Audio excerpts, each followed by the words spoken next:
Matt Lopez Lennon.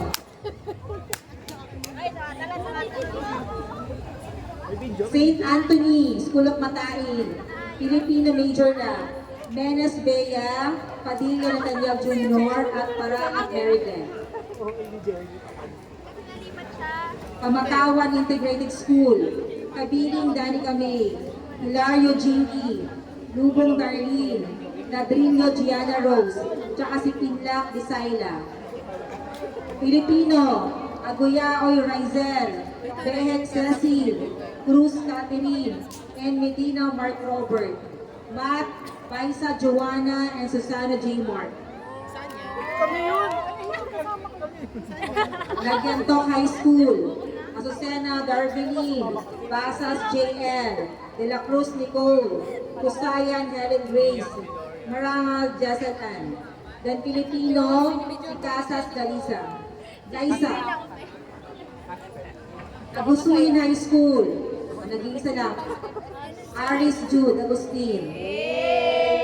Then Naugso Integrated School, Joan Cahote.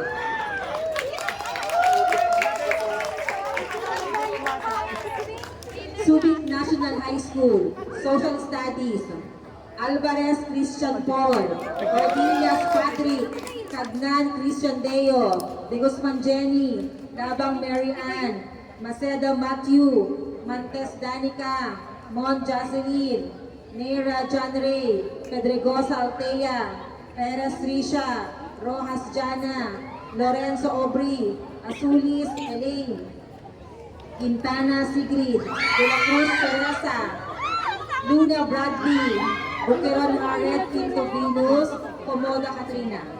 Filipino, Altares John Wendell, Francisco Luis, Santiago Sunshine, Evanio Vanessa, Garas Melinda, Gallardo Rizalin, tsaka Silaw Bab. Matt, Brillantes Radulin, Ebangco Princess Jodea, Kona, Lovely May, and Torilla Christine Joy. Ayoko talaga kasama si ano. Kabitaugan, Elani Jemima, tsaka si Elida Jelly Group for Social Studies, Filipino Magat Christian. Kalapandayan Integrated School, Social Studies, Asia Eileen, Kabatuan Mark, Ibanya Suwensi, Arilla Antonio, Bali RJ, Carvajal King Alfred, Daan Adrian, Garcia Ara Jane, Verona Aaron, Luna Rhea May, tsaka Magtaos Dice. Filipino, Valdemar Chloe, Rosales Cherry Joy, Libot Daniela, Wagas Charmaze, Apura Jenky, Pulgado Roxanne, Surima Kay, sorry Rene, iba na, Ecleo Audrey, tsaka Imperial Ganan.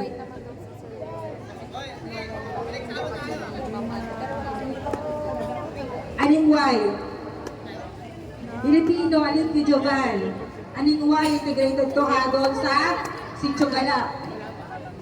Abral Jenny, tsaka si Payo Danali. Iluwas High School, Arandia Natalio Social Studies, Arisala Jessie, Adonis Bianca May, Caramol Aaron,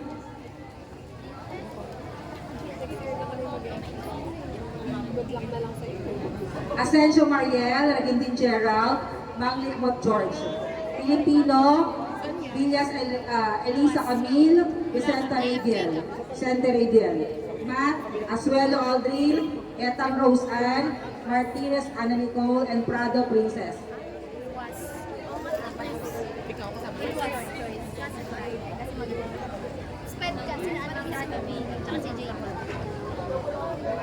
San Isidro, Braga Marites, and Marcelo Sayrine, Espiritu Kaila, Culibar Patrina, and Jenny Minitel. Then JFK Sped, Tadeo Ara, Baita Kevin, Bata Jimwell, Pamanunda Ishina, and Escader Justin. Filipino, Ilaw Covery, Pelicano Joyce, Garan Gilbert, Castro Bernadette, and Paano yun? Lakabe. Nakataranta na rin lang. Dito ka sa gitna. then Sabian Feby. Okay, just in case, na para kasi may connection na, isi-send sa GC yung schools kung saan kayo. Okay? Baka may slight changes. Pero yung isi-send sa GC, yun yung final. Yun yung na-endorse na sa mga schools. Okay, may I just remind you, listen everyone, yung mga nakaupo dyan, hindi nakikinig, dito kayo lahat. Dito kayo lahat. Okay, yung nakaraang batch natin ha, they're one of the best batches. Ang unang-unang magandang batch nila Sir Sam. Okay? And then, nasundan ng mga ilang batches, ang mga wala akong konsumisyon, batch nila Sir Sam, batch nito. Yung ibang batches, may konti-konti. Importante to. You have to follow rules and regulations of the school, kung saan kayo madedeploy, kung anong uniform. Never ever go to the school where you will be deployed wearing your civilian clothes. Okay? Never ever go to at never ever wear plastic shoes. Kung gagamit kayo ng plastic shoes, punasan ninyo. Hindi yung kulay puti na yung suot ninyo. Ha? Ayoko yung namumuti na yung mga sapatos nyo. Ayoko nun sa mga babaeng pumapasok ng walk up like this. Ha? Yung parang nagising late na hindi man lang naligo pumasok. Yung mga lalaki ganun din. First thing to do is, of course, your hygiene. And from this day on, I want you to go to your Facebook accounts and clean your Facebook accounts. Ayoko makakita dyan ng mga DP, ng mga display picture ninyo, ng mga naka-two-piece kayo.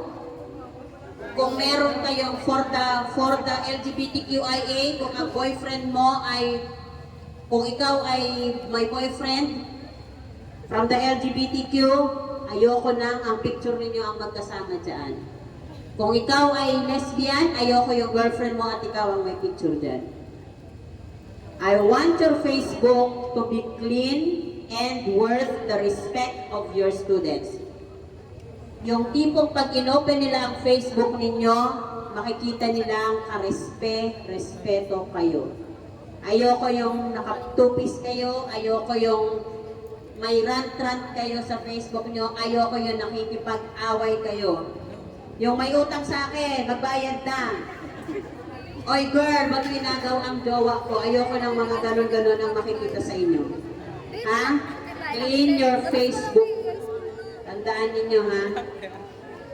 Titingnan ko yan isa-isa. Okay? Clear.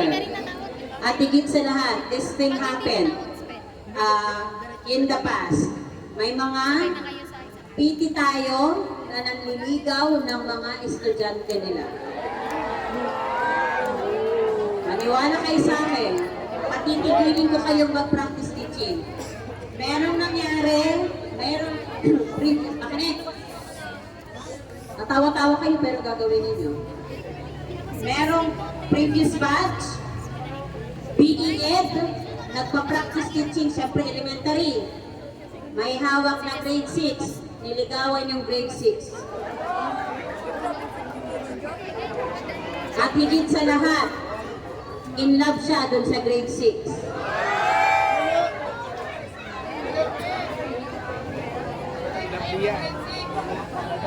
Ha? Tandaan ninyo ha, pwede kayong ireklamo ng magulang. Meron ding babae. Ha? Siyempre niligawan ng estudyante, pumatol naman. Pagdating ninyo sa mga schools where you will be deployed, ito, tandaan nito, and this is true, and this is true, and this is going to be true. And this happened already.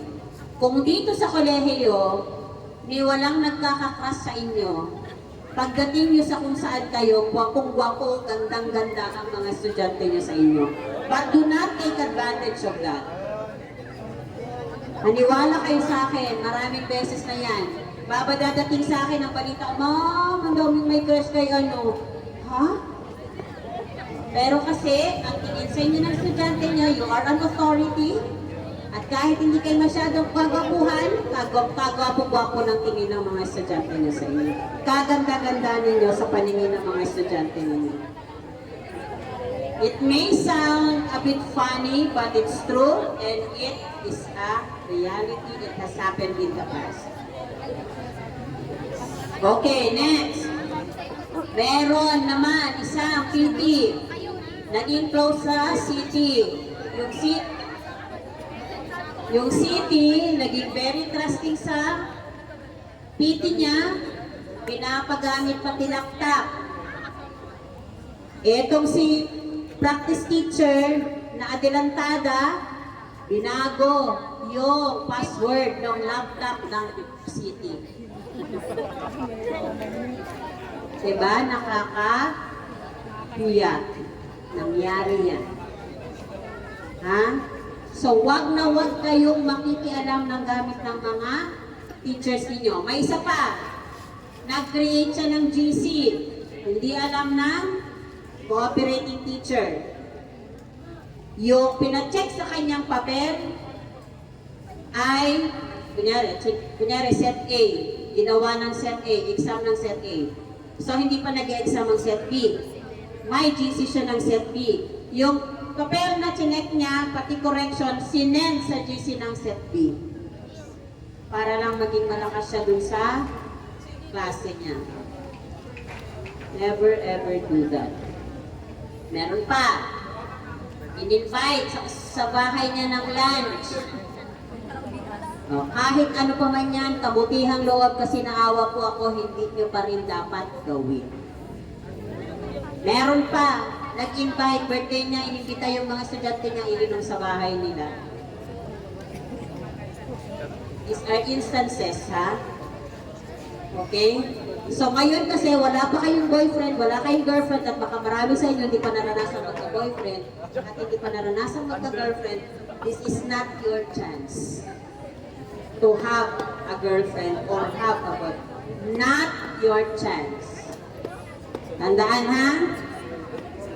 At higit sa lahat, para iwasan ninyo ang kung anumang reklamo sa inyo, never ever touch your student in any part of the body.